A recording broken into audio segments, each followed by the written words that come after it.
For 25 years, he was the face of Hockey Night in Canada as one of its very few hosts. Today in conversation with Brian McFarlane. Welcome to the program, Brian. It's so great to see you. Well, it's good to see you too, Jamie, and thanks for thinking of me. It's quite common, I guess, to be known as the forgotten man when you reach 90 years of age, but I'm vowing to keep going on. I may have 10 minutes or 10 years, and I'll accept the latter, and I still keep busy, so that's the way to go. Well, you know, this interview is being prompted by your new book, which I love the title, A Hell of a Life in Hockey.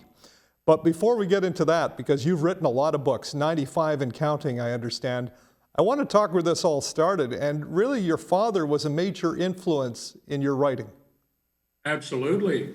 My father, Leslie McFarlane, answered an ad in the paper one day when he was a young newspaper man living in Springfield, Massachusetts, of all places. Writer wanted for juvenile series. He answered the ad and he got the job writing mystery and adventure stories for boys, and they were all under the name of some fictitious writer. So he got the Hardy Boys job, and he wrote the first 21 books in the Hardy Boys series under the name Franklin W. Dixon. The deal was $100 flat fee, no royalties.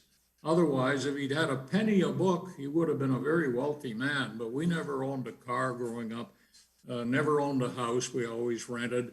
And he used to admonish me, don't tell your friends I'm writing that nonsense, because he didn't take much pride in being the Hardy Boys author until midlife, when somebody revealed that he was the original Hardy Boys author. And then from then on, there was a stream of autograph seekers to the door and lots of publicity about him.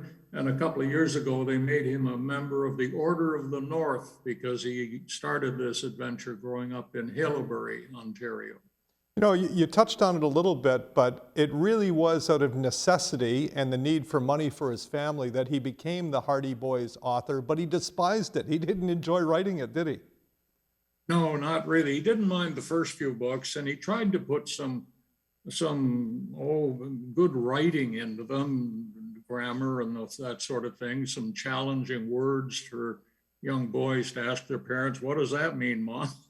And only later did he get it, find that it was rather boring. And the plots that they gave him were sometimes,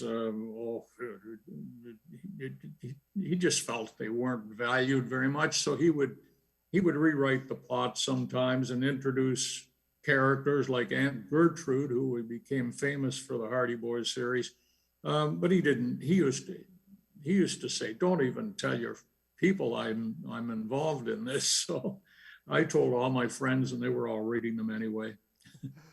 But he did get millions of kids hooked on reading. And I think that's his lasting legacy, because they went on to better things like Charles Dickens maybe.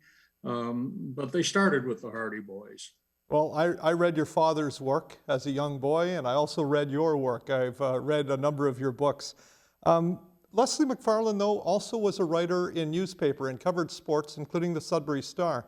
And you write in your book about reading his hockey stories, and that really influenced you to become a sports journalist. Yes, he wrote very thrilling hockey stories for the old pulp magazines. Kids today don't know what that means. Pulp magazines, they were printed on cheap paper, and they were adventure, murder, adventure, and hockey and sports and baseball, all those things. And he wrote a lot of hockey fiction, which Maclean's magazine, I discovered just a few days ago, has a cache of them in their archives. I transferred 24 of my stories, my dad's stories, to my computer right from Maclean's. And I'm so pleased they have this treasure trove of Canadian writing in their archives. There's just some great works in there. Trent Frayne, for example, was a favorite of mine as a sports writer. And a lot of his books about the old-time hockey stars are still there. So I credit Maclean's for making sure this cache of hockey history remains intact. We're going to get into your career in Hockey Night in Canada in just a moment, but your dad beat you to the gondola and beat you on Hockey Night in Canada with Foster Hewitt when it was still on radio before television. And I think it was 1937, 38, I guess, maybe, because the Chicago Blackhawks were in Toronto that day, and they introduced, I think, 6 or 7 American-born players onto their NHL club, and that was unheard of in that time. They didn't think the American kids were any darn good, and they called it farcical that the Leafs or that Chicago would come into Toronto with a team of American hockey players. Now that would be a big deal today. Nobody would turn an eye because the Americans are so good at the game today. But in 1938, they weren't very good. And my dad had the opportunity to do that game that night as a color commentator with Foster Hewitt.